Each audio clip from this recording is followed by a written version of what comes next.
So as you are writing tomorrow, remember we said integers will be there and also square root, cube root, and so on. Let's just do this four sums as revision. Now we spoke about addition and subtraction of integers. I said there are two ways, but to be safe, just use the number line. Now we are given -4 plus a 2. Some of you can use your mind to calculate. Some of you need to use the number line. So now if you're doing a number line, let's just roughly draw a number line here. Even in a test, you are not given a space for a number line. But, so remember, into the number line is divided into two. 0 positive and then 0 negative numbers. So -1, -2, -3, -4, -5, -6. So -1, -2, -3, -4, -5, -6, 0, +1, +2, +3, +4, +5, +6. Now, because you are adding only two lines here, the first line is negative. So start from 0, you move toward the negative numbers. So it's 1, 2, 3, 4. That is for -4. Now, we are still adding a negative number. Because we are adding a negative number, so meaning that from 4 you move to what's negative, you move toward your negative. So it will be 1, 2.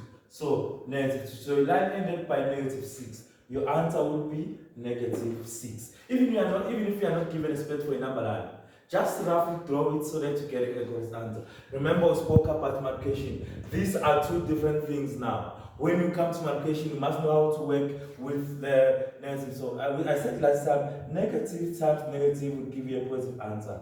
And negative times positive will give you a negative number. It doesn't matter whether the big number or small number was negative. Now, -4 times -2, your answer is going to be positive. Right, now 4 times 2, you get an 8. So your answer is +8. Now we come to square roots and exponent. Bracket first. So now, let's solve the bracket. The square root of 27 is 3. Remember, the square root means that here, the number that multiplied by itself 3 times to give you, so 3 times 3 times 3 is equal to 27. So 3 is the square root, cube root of 27. Minus 2 to the power of 3. Remember, what does the exponent means? 2 to the power of 3. This does not mean 2 times 3. But this means 2 times 2 times 2. 2 times 2 is 4. Times 2 is 8. So here the answer is 8 to the power of 2. Now plus a square root of 64 is 8. Because 8 times 8 is 64. Remember how you get a square root. So 8 times 8 is equal to 64. Therefore, the square root of 64 is equal to 8. Right. Now here, we still have brackets. So we need to deal with brackets. Now, 3 minus the 5, you get -5. Remember, spoken about negative numbers. To the power of 2 plus 8. Now, you now need to multiply. An exponent, you must know and understand what does the exponent means here. So now, this is -5 to the power of 2. So it is the same as -5 times -5. A negative and negative will give you a positive. So 5 times 5 is 25. So here we are going to get 25 plus 8. And then we add. Now, 25 plus 8, I don't think I need to add this one. Because we add 5 to be 30, so the answer will be 83.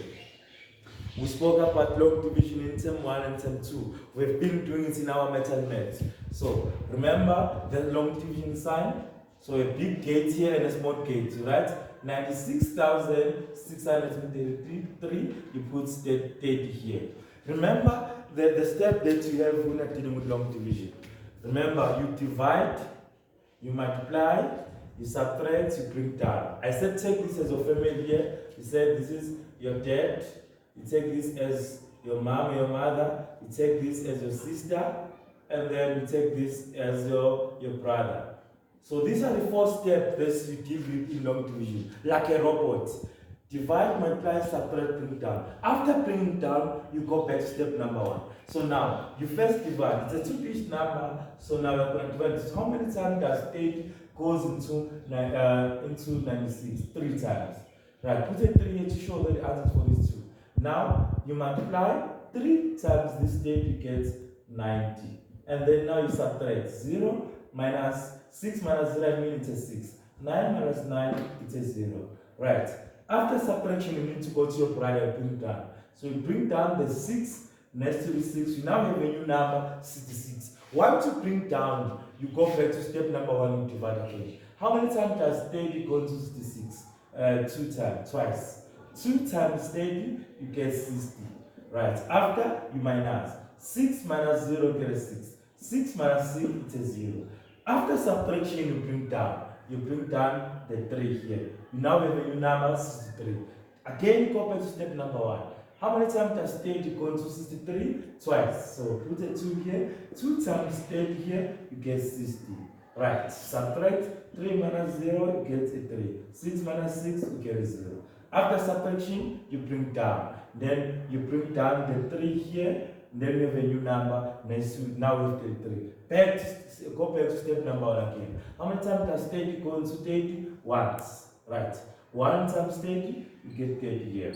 Right. Subtract 3 minus 0, it's a 3. 3 minus a 3, it's a 0. Do you have any digit to bring down? No. So if there is no number to bring down, so now can't go back to step number 1.